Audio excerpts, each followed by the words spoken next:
You guys wondering pretty much what this video is already. It's me once again. And this is the first of Jason Statham weekend, basically, where Statham has done 3 films this year. Unfortunately, I only found 2 of them. I cannot find Homefront. If somebody could find Homefront, don't send me no links to let me see that, please. Don't send me those links. Or maybe I'll try the streaming site, see if I can find Homefront on there, which I'm willing to bet it's not in good quality or whatnot. But the first film I'll talk about is Parker. Now, this came out in 2013. I saw trailers of this film. I had no hope for this film. I found this film to watch on VHD, guys. Just got done watching it now. Now, the film is directed by Taylor Hackford. Taylor Hackford is the same guy who gave us such films as An Officer and a Gentleman. A few years back, he gave us that movie Ray.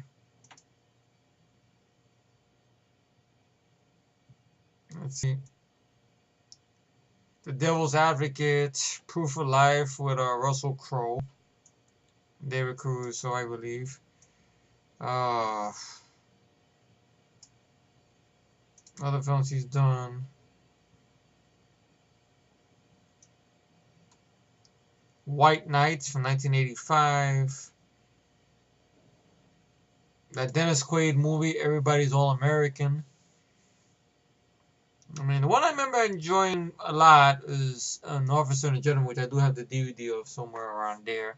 That's a good Richard Gere film. It's more of a drama or whatnot. Devil's Advocate, I remember having good acting performances in it, but it's not one I want to own. I remember the acting performances being very good in it. But he has not done nothing since Ray. So now Ray was around 2004. Ray was probably his big movie that he did or whatnot. I still yet to see it, but I heard Jamie Foxx was very good in the role. And he was also a producer on the film La Bamba as well. He came as a producer for that one. And he was executive producer for that Jason Gedrick flick, which I know Mike has on his blog, which I've never seen years ago. I'll let you visit this again. Rooftops. He was the executive producer of that and stuff. So he hasn't directed nothing in a while. Parker's like, he did something on TV movie called Company Town. That's about it. Something called Love Ranch in 2010. The film is written by John J. McLaughlin. But I want to see what he's written.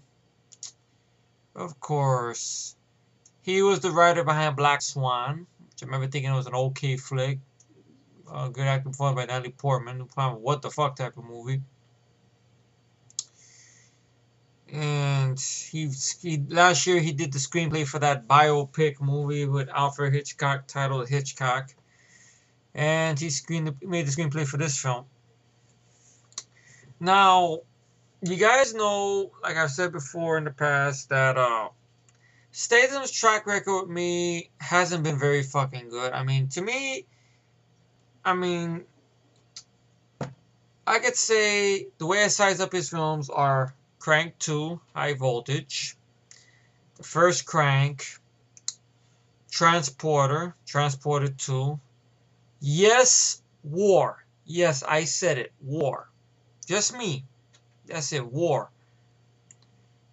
You know, and other stuff he's done here and there that he's been the star of. People wonder why I don't bring up Expendables. It's not really his movie.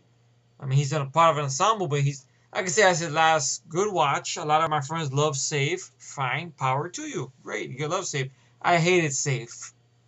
I hated the bad editing. I hated the slow start the movie had and everything like that. The Uwe Boll film he did, whatever, In the Name of the King, was too long in the fucking tooth of the film.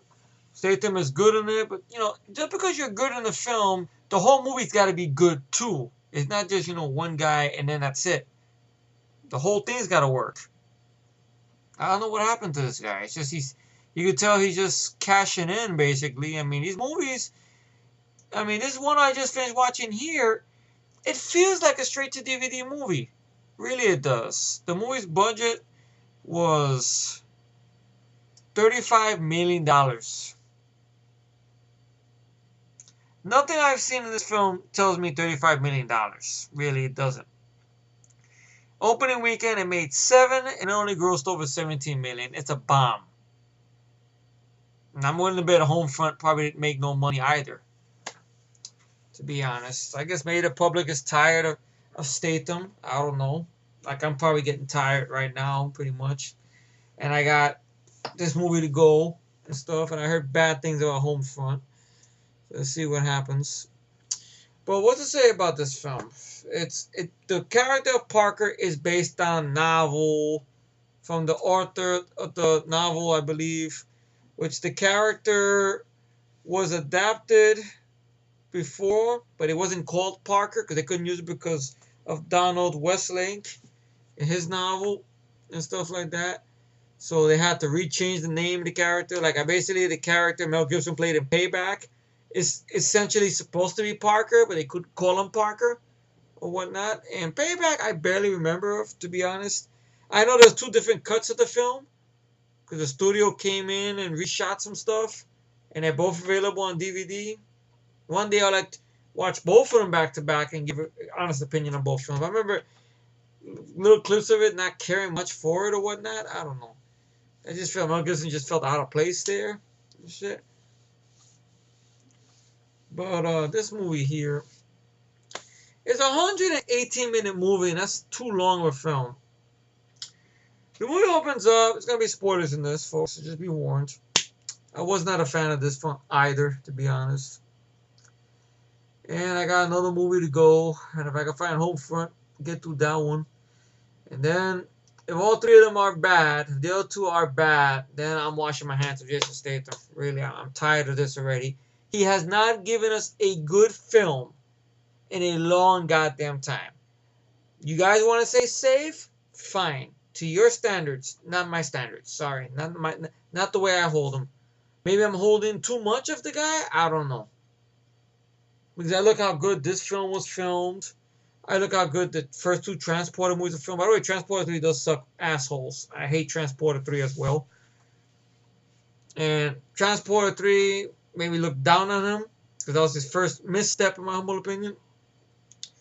Then I got confidence back into him again when I saw Crank 2 in the theater. Okay, then right after Crank 2, sure enough, he went on to do Expendables. He was great in the Expendables. But then right after Expendables, he's been downhill ever since. Been downhill. I mean it. Downhill. He did The Mechanic, which was a shitty movie. Killer Elite, the fucking trailer lied. Like, the movie lied. Yes. I'm not going to be too loud because as I record this, it's 11 after 12 midnight. It's Friday night. As I record this. And you're going to see this up on Saturday. Along, hopefully, with the other reviews or whatnot and stuff. Remember, the Homefront's the last shot. From what I heard, doesn't seem like much for Statham, really. That's written by Sly. They're gonna Sly, well, what can I say? He did rewrites of fucking Bullet to the Head, and that's horrible. Basically, the movie is a heist movie, which you've seen done many times before. Okay. Heist, a little bit of revenge. Okay. Maybe in the vein of those movies in the 70s or whatnot. It seems like that's what they're trying to go for, I guess. You know, a thief, a professional thief is with a bunch of guys. They pull a job, something goes wrong, and they turn on the professional thief. He's left for dead and wants to get back at these people and get revenge. Okay, we've seen this done many times before. It is a derivative storyline. Fine, that's not what gets me mad, though. What gets me mad is nothing happens. At least not... Okay, I'll go a little more in depth so you understand where I'm going at with this. Statham plays the character named Parker. And he's known by one name, Parker, pretty much. We never know his first name. We don't know Parker's his last name or what. It's just Parker. And he has a buddy of his named Harley, played by Nick Nolte, which I was surprised to see Nick Nolte there. Even though I look at Nick Nolte, wow, you know, Nick Nolte should just retire somewhere, to be honest, because he's not really given much to do. Obviously, he's just there and stuff. And he tells Statham, because Statham is basically in a relationship with Nolte's daughter or whatnot, who she's a whatever a nurse or a doctor or whatnot for the hospital whatnot and stuff. And you get all this a little bit through little flashbacks. We look like straight to DVD editing, movie editing. And one of the teammate guys is Michael Chiklis, which he's not in this film that much. I mean, if you're a fan of Michael Chiklis, you're gonna be let down. I'm not the biggest fan of the guy. I remember him in Fantastic Four. I never caught the Shield TV series. I know he's on that new show that's with Dennis Quaid called Vegas on CBS, which I seen trailers for that. That looks interesting if it was just a film instead of just a TV series. Because Dennis Quaid is a rancher turned sheriff and doing Vegas in the early 60s or I think the 50s or whatnot. And Michael Chiklis is a gangster coming into there. And basically, Dennis Quaid is the old school sheriff who's kicking Michael Chiklis' goon's ass. So it's nice to see Dennis Quaid in that type of role, but I don't know, for TV, because it's hard to commit to a TV series today because they cancel them just like that. So it's hard to give commitments to any of them, to be honest. It really is. So that's another story, another video, I guess. I go off topic. This movie makes you get off topic, basically. There's this heist at this Ohio State Fair carnival, which is going to be a big score, a lot of money is in the payroll department or whatnot. Okay. Statham is dressed in disguise as a father, a priest. And Michael Chiklis and this other guy, which I recognize this actor, I've seen him in a bunch of films, Wendell Pierce, are dressed up like two fucking clowns. And no, wait a minute. Wendell Pierce is not dressed up like a clown. He's dressed up as I don't know if as a cop or a fire and marshal or security guy or whatever outside. I hate when that happens in the middle of this shit. It happens when you wake up 5 a.m. to catch a train to go to work. And stuff. Mom goes on vacation this week, so I get up to catch a train. So one of the guys is who Michael Chiklis dressed up by a clown is another actor I recognize, Clifton Collins Jr. He was the scumbag gang member in 187, which I wanted to jump into the screen and punch him in the face because I really hated that character a lot. You know, and I thought his comeuppance was lame, like the movie was lame, trying to make a message, a depressing message or whatnot. I hated 187. Sam Jackson's acting performance is good, but it's just a depressing movie though. Very depressing. And he was also a small part of Replacement Killers and everything like that. And a small part of American Gangster. He's been in a handful of films and stuff. Decent actor and everything. I think he was also in the first Fortress film as well. He was the minority guy who happened to be killed by the unmanned vehicle. Because he had to be killed because he's the minority guy, of course. And shit. So basically, they do the robbery. You see if Parker has a certain code. Like, Statham always plays a character with a certain code in every fucking movie. And Frank Martin, when he was in Transporter, it was a code, you know. He doesn't open the package. Stuff like that. Jeff Chelios, well, I don't know if any code he had, but, you know, he was a hitman, but he did all sorts of weird shit to stay alive. I guess, well, that's a different movie on its own. In the movie War, he was John Crawford. He was an obsessed cop. Fine. To cover up his things, what he's done. Okay, fine. And stuff like that. But anyway, I'm lost with this movie. But he is a security guard who's hyperventilating. He calms the guy down or whatnot. He's a man of his word.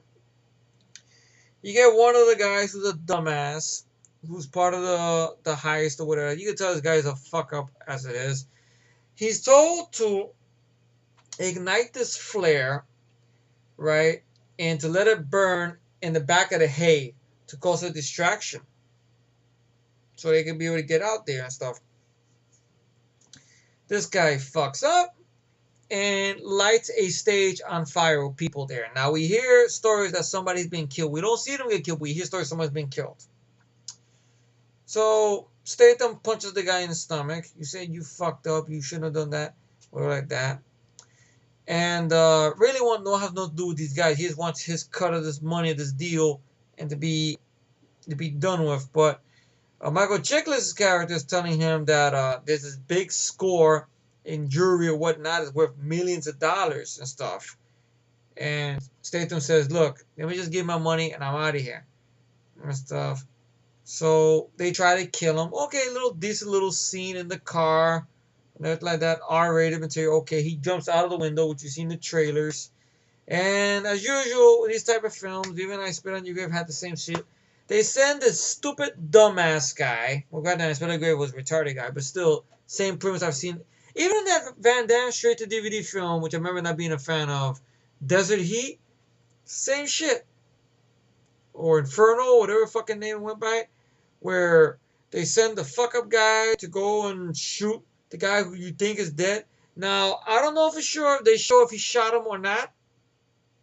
I mean, I don't hear nothing about a bullet wound going through him or whatnot. He gets kicked and left in the ditch until these people find him. They take him to a hospital. He gets out of the hospital. He puts insulin through him. He then devised a plan to call Nick Nolte up to tell Nick Nolte, because this is a crew Nick Nolte knew. So I thought they were gonna pull this thing. Oh, maybe Nick Nolte had a hand in this. No, it's not that type of story. No, Nick Nolte's a man where he didn't know this and that or whatever. Okay, so he wants to find out what's going on and stuff. And he finds out that the guy who attempted to shoot him or whatnot, the fuck up guy, his uncle is a big gangster in Chicago and has connections and shit like that. So Nick Nolte warns him not to go after him and this and that and everything like that.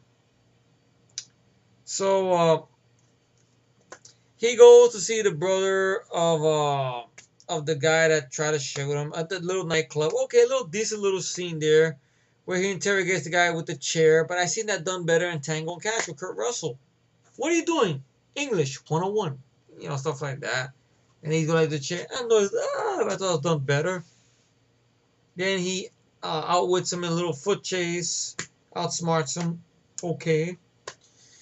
And they go to Palm Beach. Nick Nolte tries to tell him, because at the same time, he should have killed the guy's brother when he had a chance. But now the guy had informed the other guy, along with Michael Chiklis and his crew, that Statham is still alive. And that Michael Chiklis threatens the pussy guy who he sends to do his job to tell your uncle to send someone to deal with this. So they send Daniel Bernhardt. Now, people wondering who's Daniel Bernhardt. Daniel Bernhardt, once upon a time, many moons ago, in a galaxy far, far away known as the 90s, made a name for himself through a lot of straight-to-video films. Not that good films, to be honest, but he's been in for those films. He was the guy who replaced Van Damme in the Bloodsport sequels. I remember seeing the second one, thinking it was okay at most. I know they spawned the third one and the fourth one, which I didn't waste my time with. He was on that short-lived Mortal Kombat TV series during the late 90s, that live action that TNT ran, I remember, which I thought was okay. He did this film with Chuck Norris, where he kicks Chuck Norris's ass, which I call bullshit on. Decent little martial arts, but in the film he's not given really nothing to do and stuff.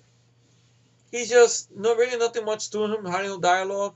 He's just an assassin, a hitman who's being sent in to look for Jason Statham and to kill him. Tries to kill Statham's woman, but she makes it out the house alive and stuff. And Statham, Nick Nolte tries to tell him, he said, look, this is the money right over here. Why don't you take this money, go with my daughter, and forget about this whole thing? It's very dangerous here.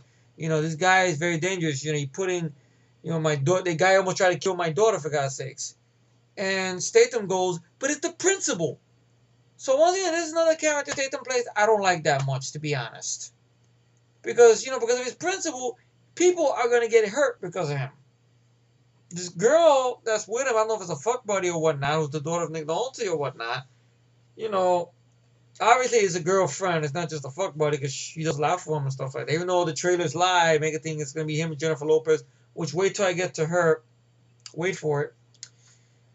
So, and everything like that. So Statham's putting lives in danger by going after these people. And the way he's going about it, it's trying to be the whole thing about greedy people. But Statham's character is a different type of greedy guy because he's a man of his word. Maybe that's the character in the book, but I don't know. I'm tired of seeing these type of characters, to be honest. Statham seems like he's playing the same character. I think that's one of the reasons when Seagal did that interview, when he was asked about Statham, he didn't say nothing about Statham, to be honest. He says, oh, I like him. I know why. Because you see the way Seagal's career was toward the late 90s, going into the millennium? That's how Statham's career is turning into now. Granted, he's in great shape, unlike Seagal, but his quality of movies is poor, very poor. $35 million budget. It doesn't look like $35 million. It went for egos, basically. It didn't even make back his fucking money. And then we go to Palm Beach. Now we're introduced to Jennifer Lopez's character. Jennifer Lopez is an actress. I don't mind her early stuff, to be honest. I do like her in Anaconda. I do not mind her in Money Train. I didn't mind her in Selena. Great acting performance. Her early music, like On the Six, I don't mind some of her songs and stuff like that. Great.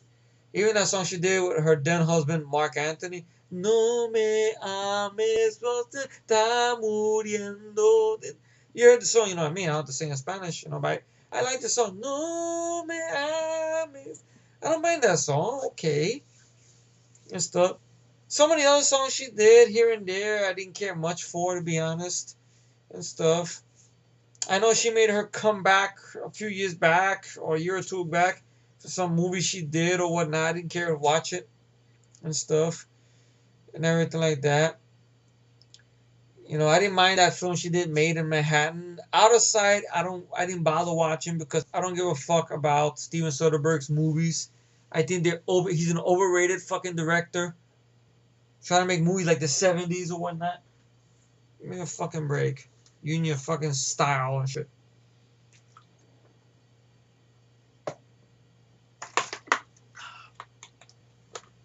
Tired of your bullshit. Supposed to be retiring from movies good. Tired of your fucking movies and whatnot. Fucking bullshit director. I wish I could be more over the top, more this, but it's the middle of the damn night. I don't want to go much into this film. Jennifer Lopez's character is a character named Leslie Rogers, but she's a Latina, but it just so happens she's divorced. And she's a realtor in Palm Beach, Florida. And this whole little cute violence, because it's just a very sad story. She lives with her mom in some condo. Her mom has an annoying dog. I'll put the pop-up there, you know what I mean?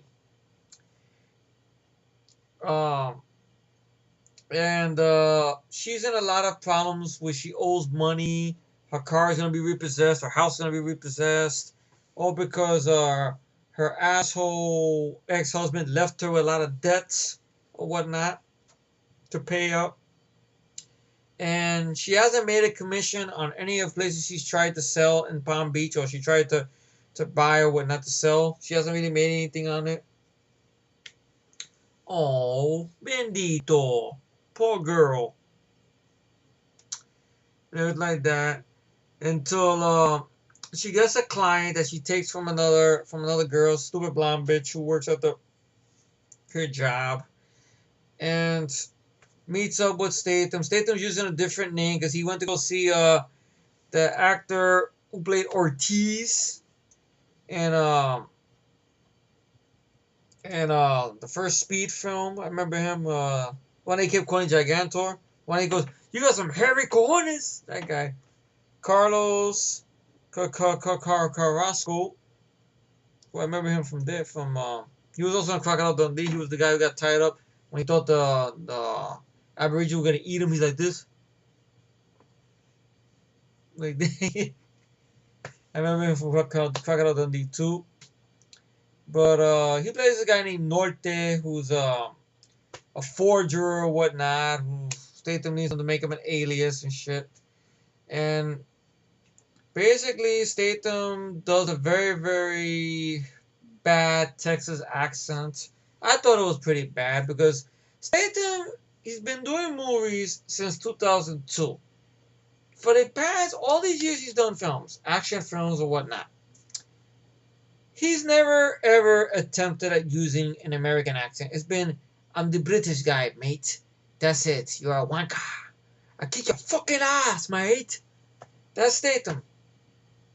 Now, Gerard Butler, even Christian Bale, with his fucking smoker's voice, has done successful American accents. Gerard Butler, every now and then, when he puts a lot of yelling or whatever, you hear a little bit of the Scottish come out a little bit, but he tries to hold the reins a little bit. Statham, at times, with his Texas accent, I didn't feel right to me. I don't know why. I know he's supposed to be doing that because he's trying to disguise it. I don't know why.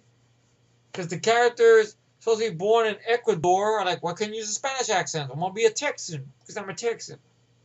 With his big ass fedora and his cowboy boots and stuff. And all this other shit. And then Jennifer Lopez has this annoying cop, Hispanic cop, who obviously has a thing for her, but she doesn't want to give him the time of day, basically. And plus, the guy is pretty fresh with her, saying stupid things about, you got no cup holder in your car. Where do you keep that cup? Where do you keep that coffee? Between your legs? And I like when she tells him something about, well, it's large and black, just the way I like it.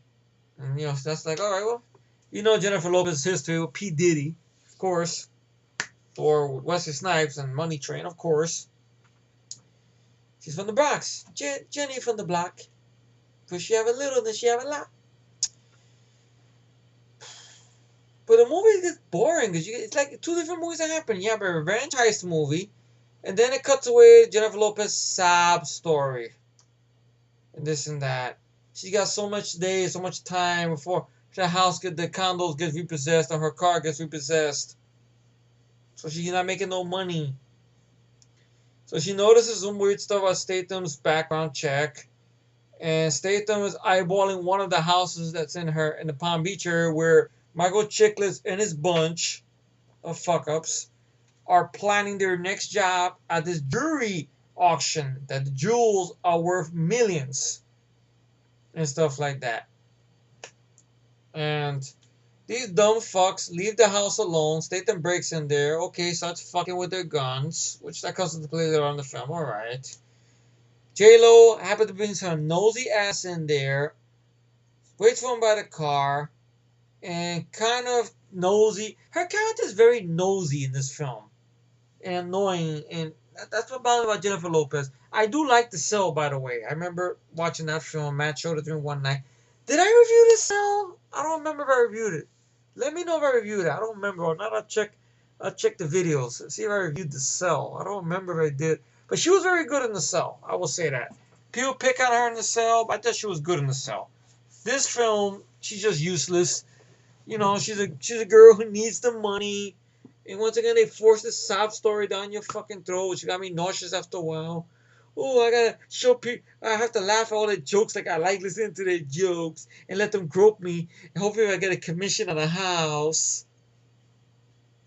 Oh, cute violins. It's like you're trying too hard. And then Jason Statham makes her take off her clothes, but no, it's not what you think. Because Jennifer Lopez don't do nudity, unfortunately. It's just through her bra and panties, folks. So she could turn around, he could check her for a bug. I'm like, well, I would make sure. Look, take out the panties and the bra. And spread them right there. I want to make sure they don't got nothing up in there. That's it. But of course, Jennifer Lopez's contract. No. I'm not taking off my clothes. No. The woman's knocking on 40. Let her hang out already. Come on. Fuck out of here. Mark Anthony cheated on you or whatnot. Fucking let the world see your culo, for God's sakes. Stop teasing. So Statham decides to let her in on it because she could find out some information or whatnot. Okay, alright. And then ultimately, Daniel Bernhardt shows up at Statham's hotel room, which a lot of people, I've seen clips of it on YouTube before I saw the film. A lot of people gush a lot about this fight scene. Now, I know I'm the fool that said last year that Statham needs to be in a film that he has an endurance knockout fight. But it's not with Daniel Bernhardt, I'm sorry. Okay, it's a bloody fight, but Daniel Bernhardt's not using any technique on him. Neither is Statham. It's not like his martial arts techniques or whatnot. One thing has a little bit of the quick cutting, editing, not enough contacts with the punches, struggle in the living room, a flat screen TV falls on Statham. It leads to a bathroom where Statham gets a shower curtain in his face and punched a bunch of times by Daniel Bernhardt gets his foot fucked up and kicked by Statham. Falls to the toilet, picks up the top part of the toilet, whacks the shit out of Daniel Bernhardt. And Statham goes to bend down, pick up the knife. Bernhardt gets the drop on him. They struggle a little with the knife. Statham puts the knife through his hand. It's a CGI insertion shot. Then they both go off the balcony. Statham's ganglion and kicks him dead in his face with his cowboy boots till Daniel Bernhardt falls to his death. That's it. Shows up at Jennifer Lopez's house, all bloodied up. The fucking Hispanic cop who's got a boner for hard-on for Jennifer Lopez. Jennifer Lopez don't give him no time of day. And starts questioning her about the thing because the thing made the news. Statham killing the guy or whatnot. So looking for him for questioning and shit. And then she gets rid of the cop. And J-Lo is just very annoying. Oh my God, you're gonna die. Oh, you get your hospital? Is you bleeding? Are you bleeding? Or this and that? And her mom is the one that's gotta come in there. Just go to work. And stuff. She goes to work. Starts looking up this, looking up that. It's like part of the film. It's a heist film. And then it comes with Jennifer Lopez reacting to this. It feels like it's trying to be a romantic, silly movie. That's Jennifer Lopez's forte. Jennifer Lopez doesn't fit into this film. Her character belongs in Made in Manhattan or these other films she's done. It's like two different movies are trying to connect with each other here. And Jennifer Lopez part of the movie doesn't belong in this movie, to be honest. If it was a movie on its own, a drama about her being a realtor with a lot of fucking debts and problems and shit, fine. Put that in a different movie. It doesn't work with this film at all. And you tell J-Lo kind of has a thing for Statham, but Statham's heart belongs to Nick Nolte's daughter. Fine. Which even she has doubts about his life or his career. He even tells her if you want to leave, you can leave. And stuff like that. He'll understand if his life is too dangerous. But she loves him. She's going to stick with him. Who else is going to patch his ass up?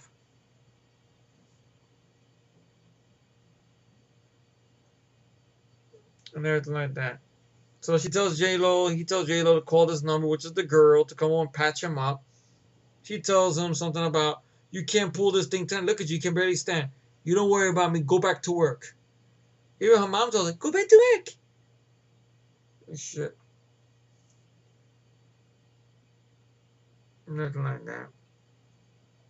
You see the look of hurt on J-Lo's face. But Statham told her in the beginning, just keep this professional. Once again, it's like J-Lo is trapped in the wrong fucking movie. She don't belong in this film. So then you have the heist, which is not really much of a heist. All of it is that Michael Chiklis and his bunch, they took these auction speakers that they use for the microphone, and it's going to ignite this CGI fireworks show. That's why it looks like CGI. CGI fireworks show erupts, causes some CGI fire, and Michael Chiklis, along with his bunch, are going to dress up like firemen and hijack the jewels. Which I saw this done even better in Raw Deal. where the mob went to steal all the cocaine or the drug money or whatnot, and they put like maybe like as a bomb threat. That was done better in Raw Deal than it is here, to be honest. So Statham's plan is to let these guys pull off their job and then show up in the house and steal the money from them and basically get revenge. Okay. It's going good so far, even though Statham is not in 100% good condition. Okay. But Jennifer Lopez decides to make a clusterfuck out of everything and shows up at the bad guy's house. They spot her, put a gun on her, she's in the house. And stuff like that. And the stupid little mafia, I call him the mafia boy, basically, because his uncle's is somebody connected in Chicago. And the guy keeps on making fuck ups. Smacks J-Lo around a little bit. Michael Chiklis has his intense acting moment, but I mean, if you're a fan of Michael Chiklis, I feel bad for you because I mean the guy's a decent actor. I'll say that. I mean, he was even good in this movie. He has a small part in Eagle Eye. He was in Eagle Eye as well. He was good in that as well. I like him in the Fantastic Four films. Granted, I didn't care for a second film that much, but he's not the problem with it though. The first one I think is a better movie. And everything like that. But basically, keep saying that a lot because this movie's nothing to run home about. Statham takes out some of the guys one by one. Clifton Collins is the first one to go with a very bad CGI insertion knife shot to the back of the neck, to a little bit of the part of the throat, and then he bleeds on the boat with CGI blood coming out of him. Bad CGI blood. Straight to DVD blood. There's a gun that Statham, when he broke into the house before, he taped under the tables, or he didn't tape it, he bubblegummed them under the tables. And for somehow, one reason or another, J-Lo finds that gun when she's over at a table there and shoots Window Pierce and a bunch of times with CGI blood squibs. Bad CGI blood squibs. And ultimately, Chiklis gets the drop on Statham with the gun. He fires it because Statham fucked up the firing pin on the guns. So he gets into a decent little struggle with Michael Chiklis. Fucks him up pretty good. Okay. He breaks his neck and shoots him in the back of the head. Alright, okay. And then that fucking mafia kid comes, pulls the gun on J-Lo and tells him, shoot her. Well, come on, shoot her. Shoot her. And then he fires and the pin has been wasted on. He said, you should have not burned that. Then he grabs Jennifer Lopez and he says, you should not burn that thing, and shoots him right between the fucking eyes. CGI shot, CGI blood. And J-Lo says, I never had a chance, right? You know, okay, aww. She wanted to bang the, wow, pobre chica. She wanted to bang the Jason Statham. Pobrecita. Oh, no, don't cry, J-Lo. Besides, you say you like a big and black between your legs, like you said, like your coffee. Obviously, Statham probably doesn't have that. Well, he's not big and black. Well, who knows? But he basically tells her, take the jewels, hide it in your job. Now, this girl is a big fuck up as it is. Now, you're going to trust her with all these jewels to hide it in a vent somewhere in her job? Then, that basically, he's going to find a way, little by little, to mail her the money within a year. I'm like, but she has a certain amount of time, which you forget, the people in the writers forgot that. She's got a certain amount of time she has to pay before her house gets repossessed. What, is it going to be repossessed in a fucking year? Or her car? And he tells her, when you get the money, you cannot go crazy on shopping sprees or put it in the bank. Then what the fuck is she going to do with this money? I guess pay off the loans or pay off these people to get off her ass, basically. So she'll still be a fucking realtor with no fucking sales. She won't be that fucking rich. I mean, be millions, but she can't do much with it. At least not right away. So what the fuck is the point? So the movie ends where, Statham goes to Chicago in a very uneventful way, shoots the mafia guy in Chicago. Which I thought if they're gonna leave him alive, that'd be up for a sequel, but I guess not. They wanted to tie in the ends. Well, so be it. I don't want a sequel to this fucking movie. Shoots that guy. Then a year later pass, and then you get that mail, basically, of all that money that J-Lo gets in the fucking mail. At the same time, also, the good old the country folk who helped Jason Statham out from the ditch or whatnot, they get mysteriously money sent to them. So Jason Statham's not gonna forget how they saved his life. Then the movie ends. Another one down for Statham. I did not like this film. I thought it was boring. Jennifer Lopez was very badly out of place in this fucking movie. You didn't need her in the film. She barely did nothing. Just to become annoying. That's about it. Statham's character with his principles are getting people hurt. His girlfriend almost got killed. Nick Nolte offers him money, just take the money and go. But it's the principle and stuff. So he's getting people hurt, doing stupid decisions.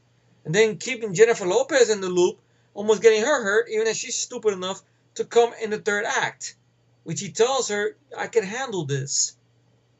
But she's always, oh, you're going to fuck this up. She almost fucked everything up. Fuck her.